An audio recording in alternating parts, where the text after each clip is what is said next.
she said, ripped apparel, but it's not there anymore, but probably Redbubble will probably have it.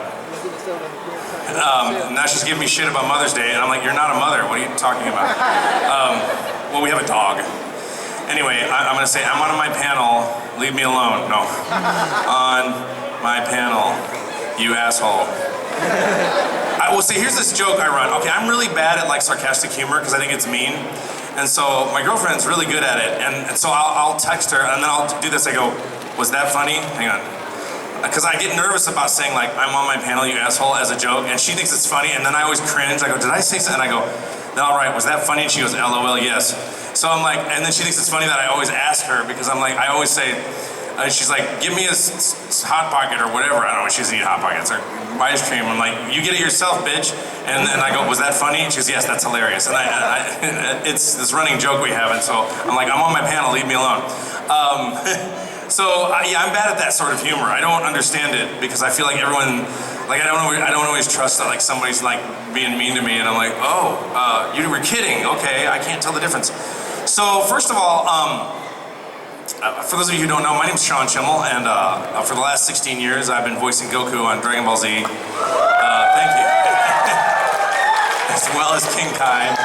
And I also voice a bunch of other characters for a bunch of other shows, but apparently you don't give a shit about those shows, which is totally fine with me. I'm proud of that work.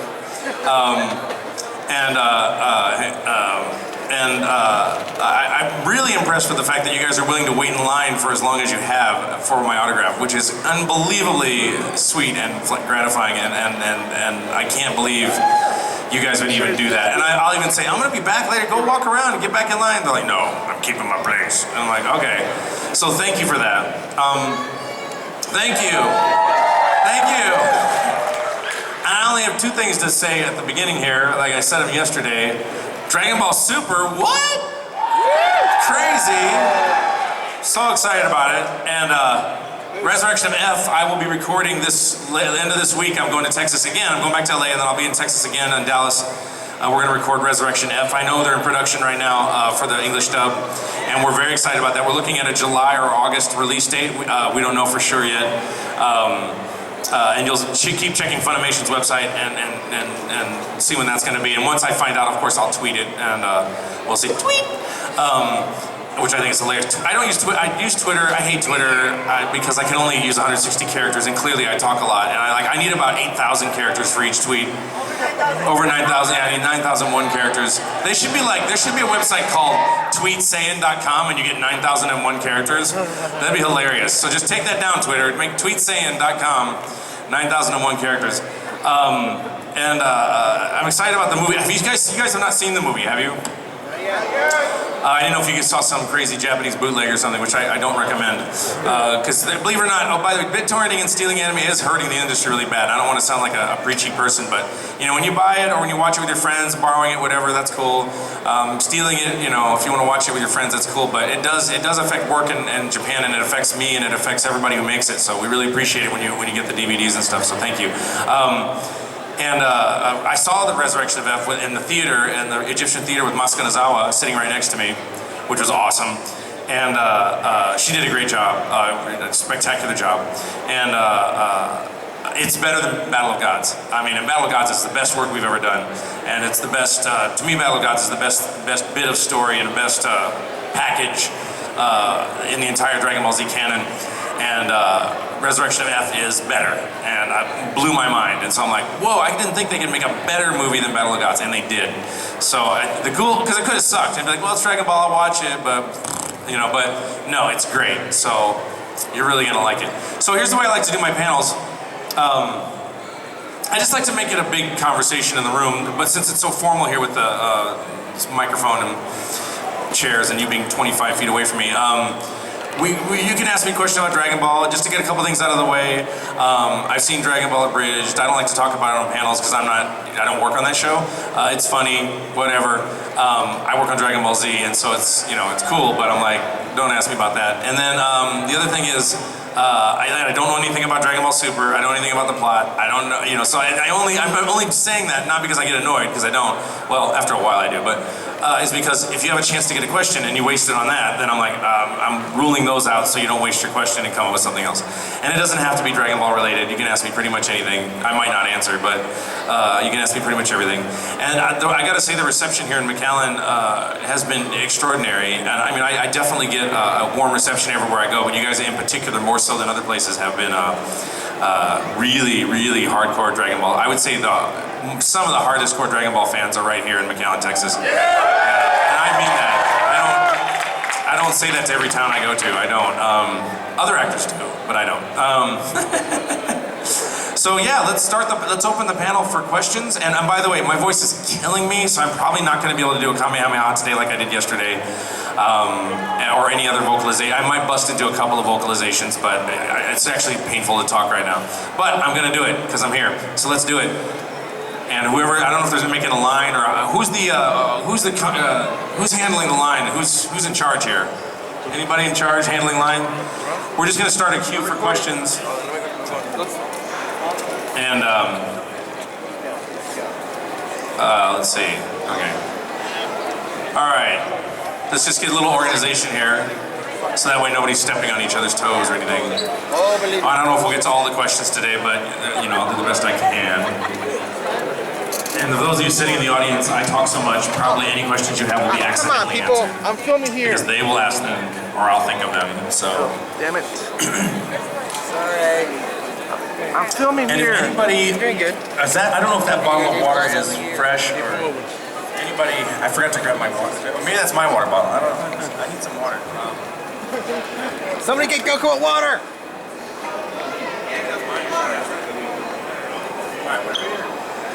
All right, let's do it. Hello.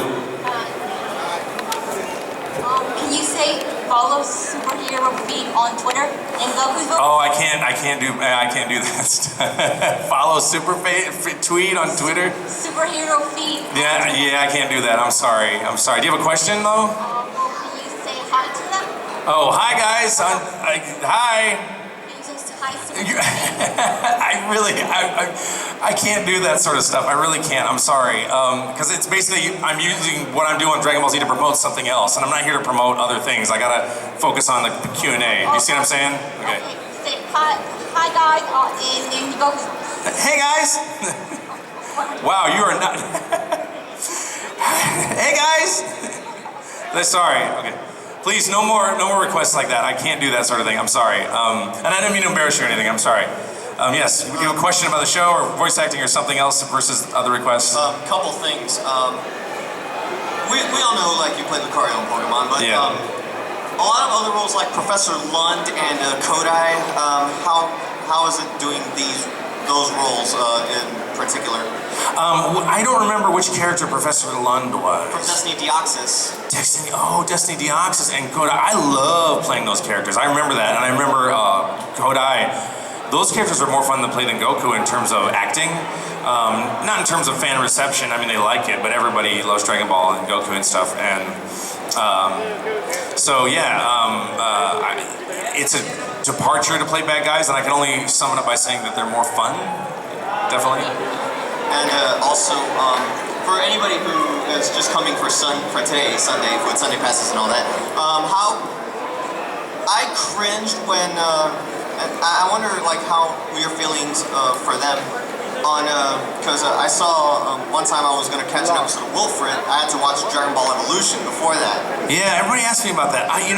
Dragon Ball Evolution is its own thing, and I have enormous respect for Justin Chatwin and Emily Rossum and the rest of the cast of that movie. And if you had a show that was loosely inspired by Dragon Ball Z in another universe that's kind of like it, but really isn't it, then it's an okay movie. I'd give it a C. But you put it within the context of the Dragon Ball universe where it's supposed to be F. So, okay, so thank you. Yeah. And please, for everybody, one question, please. We can't do 2 and 3 parters. Sorry, because I want to get through the line. Sorry. Okay, I just wanted to know if you were given the chance, would you ever act out or do the voice acting in a bridge or in a fan-made film? I can't legally do that, and I have to, the voice of Goku, as I do the voice of Goku, I cannot use that voice with a character named Goku in any other series even if it's a show where the character's called Goku and doesn't look like Goku, or I can do the voice. If you watch Kappa Mikey, it's practically Goku's voice. I could do it there because it's a character called Gonard and it's not in the Dragon Ball Z universe. No, I would with, you know, Toei and Suisha's and Funimation's sanction, but I can't otherwise. Sorry. All right, thank you. Yeah. Hello, I was the one that gave you the chopsticks. Yes, I love them. Thank you. I remember. I just had one question. What is your favorite thing to do to, I guess, relax after a hard work week? Well, you know, it's weird.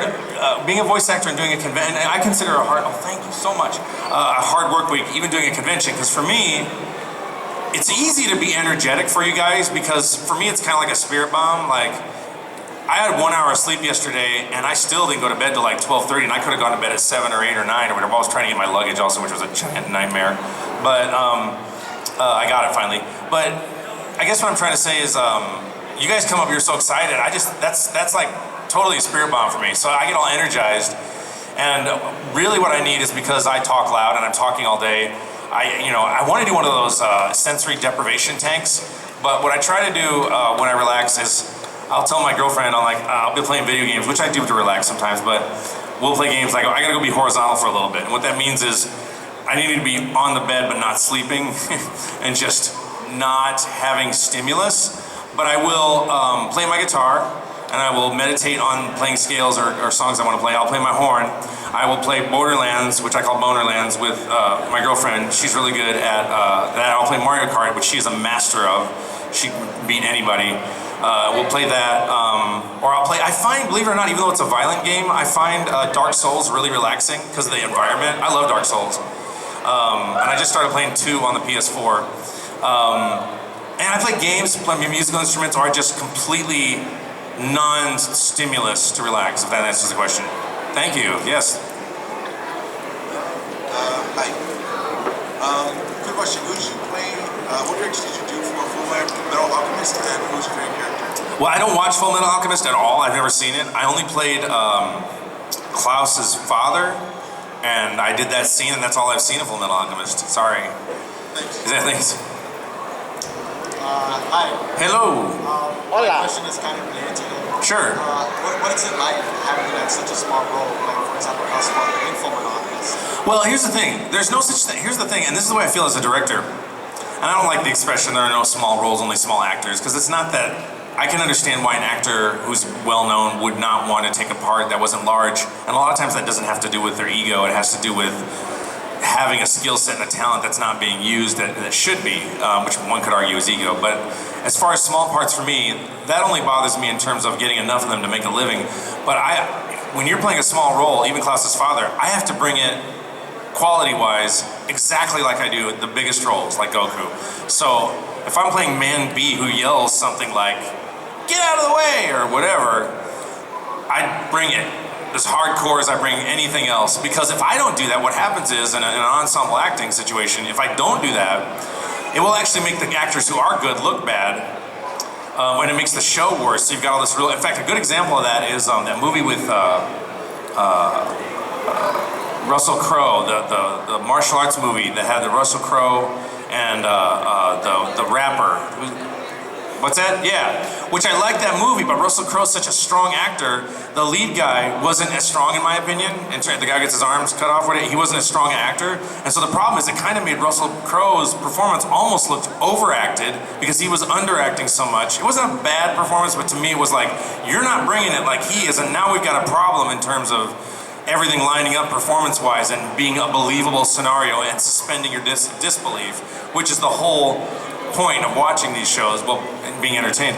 And so, to answer your question, even playing a tiny role like Klaus's father, it was a half-hour session, maybe an hour session.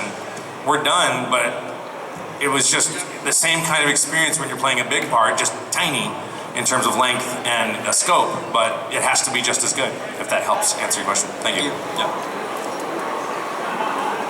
Hello. Hey, man. Okay, when you did Paradox in that movie of Yu-Gi-Oh! When all three of... Malefic Rainbow Dragon! Yeah, I remember. Did did it take some work like to film the whole movie like with your voice? Like did that take like a lot of, or did you get it all done like pretty quick? Well, actually, that's a good question. That's not a painful voice to do, and it's not difficult. Well, it sounded deep, you know? Yeah, it's deep. It's not difficult. But what was difficult about it, we recorded that movie twice, actually. Wow. Because in the casting process, they were being very particular about it. And during the casting process, when they were deciding whether or not they're going to use me, my reads were more over the top and more intense, and they really wanted to tone it down. So we recorded it all the way through after they cast me, and then they brought me back again. They go, we got to re-record it. And they re-recorded it again to get it more sinister and darker in the first half, and then bring it by the end. And they were doing some rewrites and stuff. So that was a movie we put a lot of work into. And it was, Darren Dunstan directed that, and he did a great job. Yeah, and I enjoyed it. You know, Thank you so much. Yeah, as soon as I saw your name on the cover and everything, I was like, I have to bring it. Oh, awesome. Because I love Yu-Gi-Oh! A lot. Oh yeah, it's a great show, yeah. Thank you. Thank you. Hello. Hey. A quick question. Early Dragon Ball Z, they always do the replays. Oh, I mean the recaps, like last time on Dragon Ball Z, this happened, that happened, yeah. Do you have to do it all over again? Oh, well, actually, it depends. When they do those little cutscenes like that, if they're cut exactly like they are in the previous episode, in terms of flat mouth flap, they'll grab the audio and drop it in. But a lot of times they do weird edits, and they'll have to reanimate some things that make you think that it's the same scene, but it's really not. It might be slightly longer or shorter, and we will have to re-record that a decent amount of time, yeah. It's an interesting question, yeah. Thank you. Thank you. Hey, Sean. Hey. First off, on behalf of myself and I believe everybody here, thank you for playing Goku. Thank you. Being part of our childhood. Thank you so much. My question to you is, I follow you and Chris Sabbath on Twitter. Yeah. And I see you guys communicate a lot. Yeah. Do you guys ever just mess around with the voices and call each other Kakarot? And Chris is a funny guy because the whole time we've been playing these characters, and this happened the first time when we were having a celebration dinner after finishing Battle of Gods with Justin Cook, who's the voice of Yusuke on Yu Yu Hakusho and our producer. We were talking about the Dragon Ball in a way that we think fans think we talk about Dragon Ball, which is all the time in great